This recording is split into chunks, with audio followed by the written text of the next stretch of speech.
ប្រុសរបស់យើងក៏បានយកដៃរបស់គេនឹងទៅងែលមុខរបស់តួឯកស្រីក៏ប៉ុន្តែយើងមើលទៅតួឯកស្រីរបស់យើងហាក់ដូចជាខ្លាចជាមួយនឹងតួឯកប្រុសខ្លាំងណាស់គណៈពេលនោះដែរគេក៏បាននិយាយថាបើសិនជានាងចង់ត្រឡប់ក្រោយគឺយឺតពេលហើយពេលនោះដែរសាច់រឿងរបស់យើងក៏បានឃើញថាតួឯកប្រុសហ្នឹងក៏បាននាំតួឯកស្រីទៅកាន់ផ្ទះរបស់គេបន្ទាប់មកតួឯកស្រីរបស់យើងក៏បានកាន់ជាមួយនឹងក្បាត់ករបស់តួឯកប្រុសជាប់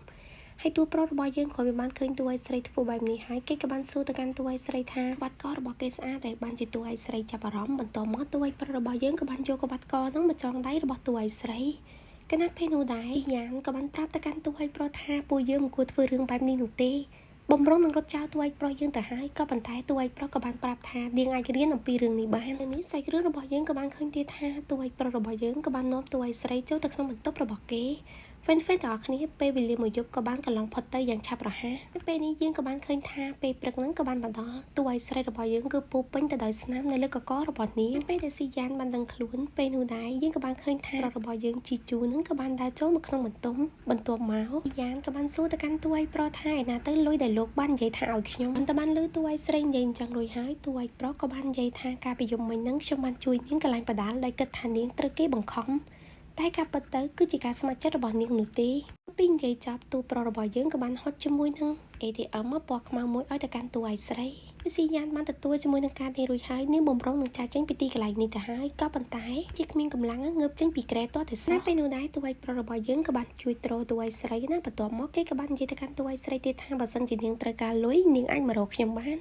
នក៏ប៉ុន្តែស៊ីយ៉ានបានជាបដិសេធថាមិនចាំបាច់នោះទេចាប់ពីថ្ងៃនេះតទៅគេនឹងមិនឲ្យតួឯកប្រុសរបស់យើងបានឃើញមុខគេតទៅទៀតឡើយតួឯកស្រីរបស់យើងក៏បានដើរចាចេញពីទីកន្លែងនោះក៏ប៉ុន្តែត្រូវបានតួឯកប្រុសហ្នឹងជន់ភួយរបស់នាងជាប់តែបណ្ដាលឲ្យតួឯកស្រីរបស់យើងខ្លួនឡើងនរគោកតែម្ដងបានឃើញអញ្ចឹងហើយតួឯកប្រុសក៏ស្វែងយកភួយហ្នឹងទៅដណ្ដប់ឲ្យតួឯកស្រីហើយជូជីក៏បាននិយាយបន្ថែមទៀតថាប្រហែលជាការពីយំមិញហ្នឹងគេសុភាពខ្លាំងពេកហើយបានជាលើខ្លួនរបស់តួឯកស្រីយើងគឺសិតតែស្នាមទាំងអស់ប្រុសក៏បានប្រាប់ទៅកាន់តួឯកស្រីទៀតថាឲ្យរកចាំប្រផ្លែតគេនឹងឲ្យនៅបំរើយកសម្លៀកបំពាក់ថ្មីមកឲ្យតួឯកស្រីរបស់យើងចាប់ស្លៀកពាក់សម្លៀកបំពាក់ថ្មីហើយចាំចាចេញទៅពីជូជីបាននិយាយបែបនេះរួចហើយគេក៏បានដើរចាត់ចេញពីទីកន្លែងនោះទៅចំណែកតួឯកស្រីរបស់យើងក៏បានសម្លឹងទៅមើលកាត ATM ដែលទូប្រុសឲ្យតែពេលនេះដែរសាច់រឿងរបស់យើងនៅក្នុងជួរបន្ទាប់ហ្នឹងក៏បានឃើញថាតួឯកស្រីរបស់យើងបានមកធ្វើការក្រៅម៉ោងនៅក្នុងបារមួយកន្លែងហើយនៅពេលព្រឹកហ្នឹងគឺគេត្រូវឲ្យចែកជាមួយនឹងនាងមកបានផ្សព្វផ្សាយជាមួយនឹងបារនោះទីយ៉ាណាបានមកខកម៉ោងគណៈពេលនោះដែរធ្វើឲ្យតកែខឹងខ្លាំងណាស់ក៏បានប្រាប់ទៅកាន់តួឯកស្រីរបស់យើងថាបើសិនជាលើកក្រោយនាងមកធ្វើការខកម៉ោងចឹងទៀតគេនឹងបញ្ឈប់នាងចេញពីការងារហើយតែក៏បានប្រាប់ទៅកាន់តួឯកស្រីរបស់យើងទៀតថានៅយប់នេះបារគឺមានកម្មវិធីពិសេសមួយចឹងហើយតួឯកស្រីរបស់យើងត្រូវទៅចែកជាមួយនឹងនាងមកបាននេះទៅឲ្យអ្នកគ្រប់គ្នាបានដឹងបន្ទាប់ពីនិយាយចប់រួចហើយលោកតកែហ្នឹងក៏បានដើរចាត់ចេញទៅចំណែកតួឯកស្រីរបស់យើងនាងក៏បន្តធ្វើការរបស់នាងគណៈពេលនោះសាច់រឿងរបស់យើងក៏បានឃើញថាតួឯកប្រុសរបស់យើងបានឃើញតួឯកស្រីរបស់យើងហ្នឹងកំពុងតែចែកនាងមកបានឲ្យមនុស្សគ្រប់គ្នាគណៈពេលនោះដែរជំនួយការរបស់គេក៏បាននិយាយថាជនទី3ដែលនៅជាប់នេះកំពុងតែបើកបារថ្មីអញ្ចឹងហើយគឺមានការបញ្ចុះតម្លៃជាមួយនឹងភេទជ្ជៈផ្សេងៗតួឯកប្រុសរបស់យើងបានលើបែបនេះរួចហើយជីហ្នឹងក៏បានគិតនៅក្នុងចិត្តថាការប្រយុទ្ធមិញខ្ញុំបានធ្វើរឿងបែបនេះទៅលើនាងហើយក៏ប៉ុន្តែព្រឹកឡើងនាងបែរជាមានកម្លាំងមកធ្វើការងារក្រៅម៉ោងទៀតខ្ញុំទៅឲ្យលុយទៅកាន់នាងយ៉ាងច្រើន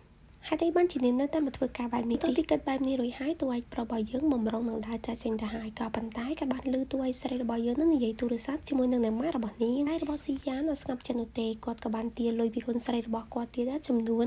$2000គណៈពេលនោះដែរតួឯកស្រីរបស់យើងក៏បាននិយាយថានាងគ្មានលុយនោះទេងាររបស់នាងរាល់ខែនេះគឺបានប្រាក់ខែតិចខ្លាំងណាស់របស់ស៊ីយ៉ានក៏បាននិយាយបន្ថែមទៀតថាត្រូវទៅឲ្យលុយនេះមកកាន់បងប្រុសរបស់ឯងបន្ទាប់ពីបងប្រុសរបស់ឯងបានរៀបការរួចហើយ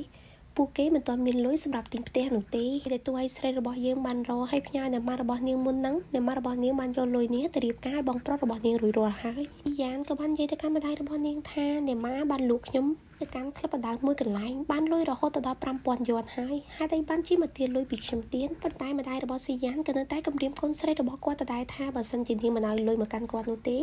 េគាត់ប្រកាសជាទៅសាលារបស់នេះគាត់នឹងបន្ទុកមុខឲ្យកូនស្រីរបស់គាត់អាចរៀននៅសាលាបន្តទៀតបានឡើយបន្ទាប់ពីតួឯកប្រុសរបស់យើងបានលឺបែបនេះរួចហើយគេក៏ចង់ដើរចូលទៅលួងតួឯកស្រីរបស់យើងក៏ប៉ុន្តែត្រូវបានជំនួយការប្រាប់ទៅកាន់តួឯកប្រុសថា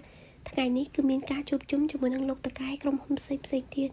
អញ្ចឹងហើយតួឯកប្រុសរបស់យើងមិនអាចចាស់ចេញបាននោះទេគឺបានលើជំនួយការនិយាយអញ្ចឹងហើយតួឯកប្រុសរបស់យើងនឹងក៏បានសម្រេចចិត្តដើរទៅកាន់ទីកន្លែងប្រជុំតែម្ដងកាលណាពេលនេះដែរយើងក៏បានឃើញថាតួឯកប្រុសរបស់យើងនឹងក៏បានចុះកិច្ចសន្យាជាមួយនឹងក្រុមហ៊ុនលីអនុប្រធានលីក៏បានស្នើអរគុណទៅកាន់តួឯកប្រុសរបស់យើងថាគេនឹងខំប្រឹង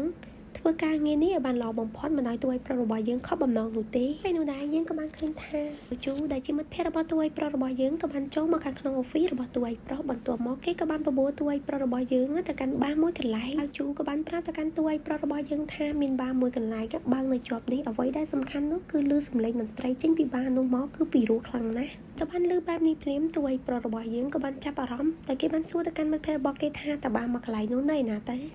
ឡូវនេះយើងក៏បានឃើញថាតួឯកប្រុសរបស់យើងហើយនិងមិត្តភក្តិរបស់គេក៏បានដើរចូលមកខាងក្នុងនៃបារនេះតួឯកប្រុសរបស់យើងនិងមិត្តភក្តិរបស់គេចូលមកដល់ភ្លាមនៅបារនោះក៏បានណែនាំទៅកាន់តួឯកប្រុសរបស់យើងថាមានវងតន្ត្រីប្រចាំបារដើម្បីប្រគំនៅទីនេះហើយបើសិនជាតួឯកប្រុសរបស់យើងពេញចិត្តគឺអាចរើទៅបន្ទប់ VIP បានពីឡៅជូបានឃើញតួឯកស្រីរបស់យើងនៅលើឆាវវេទិកាតន្ត្រីរួចហើយគេក៏បានប្រាប់ទៅកាន់តួឯកប្រុសថាក្រែម្នាក់ស្រីហ្នឹងគឺជាកូនទន្សាយកាលពីយប់មិញណាពេលនោះតួឯកប្រុសរបស់យើងក៏បានអង្គុយសម្លឹងទៅមើលមុខតួឯកស្រីរបស់យើងមិនដាច់ភ្នែកនោះទេដោយសារតែការប្រគំតន្ត្រីរបស់តួឯកស្រីយើងគឺពិរោះខ្លាំងណាស់ចង់បានសាច់រឿងបន្តកុំភ្លេច comment ម្នាក់មួយផង fan